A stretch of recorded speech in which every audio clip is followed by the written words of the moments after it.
दुनिया भर में इन्वेस्टिगेटिव जर्नलिस्ट के हक में काम करने वाले और इन्वेस्टिगेटिव जर्नलिज्म को बढ़ावा देने वाला जो संगठन है the global investigative journalism conference यहाँ पे हो रहा है स्वीडन के गोथेनबर्ग में। और हमारे साथ हैं नई चुनी हुई डायरेक्टर जो कल चुनी गई थी। इससे हम बात करते हैं, जानते हैं क्या प्लान है उनका भारत के बारे में, मार्जिनलाइज्ड सेक्शन के बारे में, एशिया के बारे में और इन्वेस्टिगेटिव जर्नलिस्ट जो काम कर रहे हैं उनके बारे में। Network of networks. So we have more than 240 member organizations around the world, and our focus is on strengthening the capacities of investigative journalists around the world. Is building, sharing tools, techniques, building knowledge in our investigative journalism community, supporting so we can empower ourselves, and we have great journalism all around the world, journalism that exposes wrongdoing, that holds powerful to account, that tells stories that otherwise citizens wouldn't have access to. So that is an immense responsibility for us. We have a wonderful team with over 40 people in 25 countries.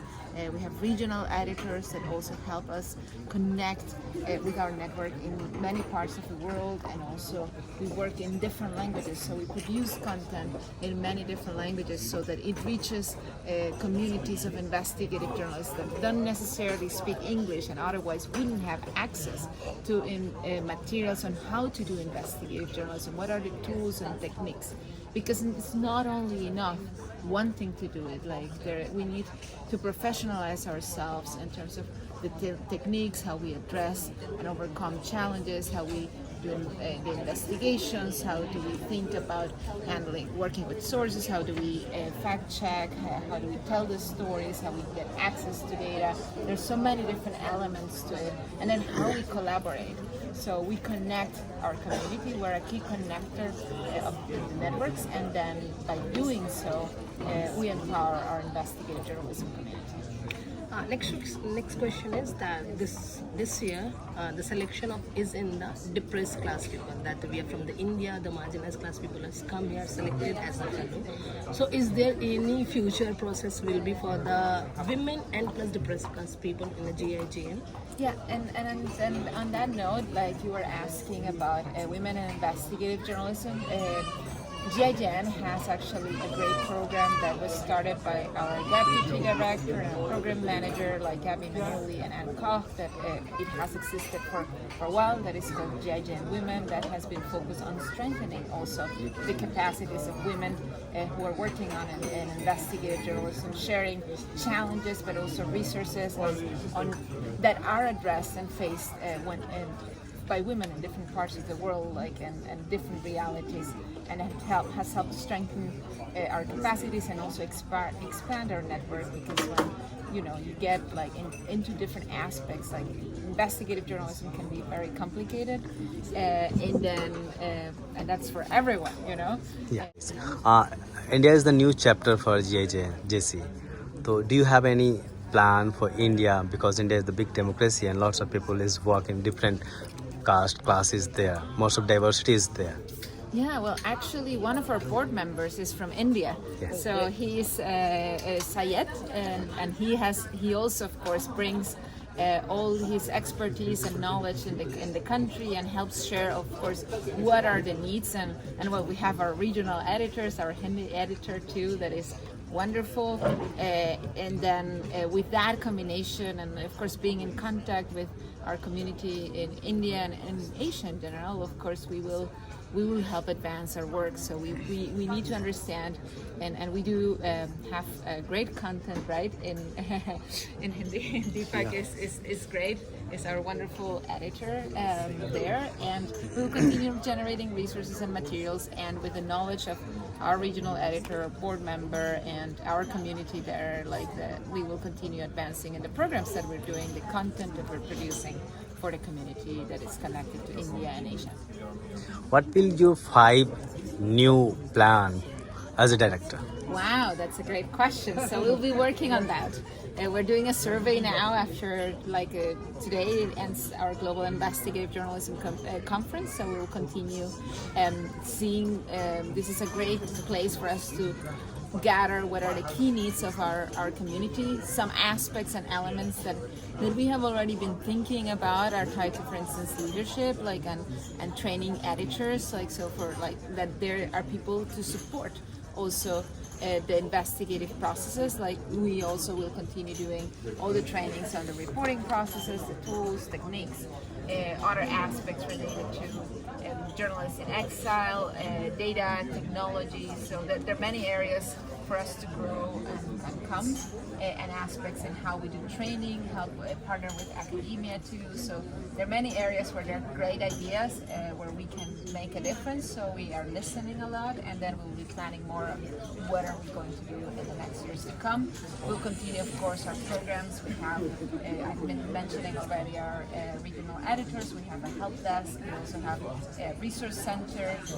We do have also materials that are published regularly in our website by our editors and our editorial team. So all that will happen, and naturally we'll continue doing our global conferences, so we continue bringing together global investigative journalism community to get connected. We have published several guides in the last weeks that are generating more resources, and we have a digital threads program too, where we are providing specific training now on that area. So we'll continue expanding our training activity and our capacity building for our community. This is digital era. In YouTube, there are lots of people around the world is doing investigative journalism, but they did not know about GIGs. They do not part of GIGs. How can GIGC will connect him, and how can they connect with you? Yeah, well, that's a wonderful question. I do think that all the people who come to the conference are great ambassadors. So that is an echo effect. So basically, we had more than 2,000 people here who came to the Global Investigative Journalism Conference. They are from 130 countries. They go back to their countries and they share the knowledge they have acquired here and the experience with other colleagues. That was what I did myself back also in 2010 when I came to the first investigative journalism conference from Venezuela. Then I came back, I helped train other colleagues, I spread the word about GIJN and the global conference too, and share the resources. So, and of course we have our social networks too, like our editors also. We have social networks not only in English but in different languages, so we expand our reach to our audiences, and so we can help spread the word, and people can have access to our website that is now it has a new design.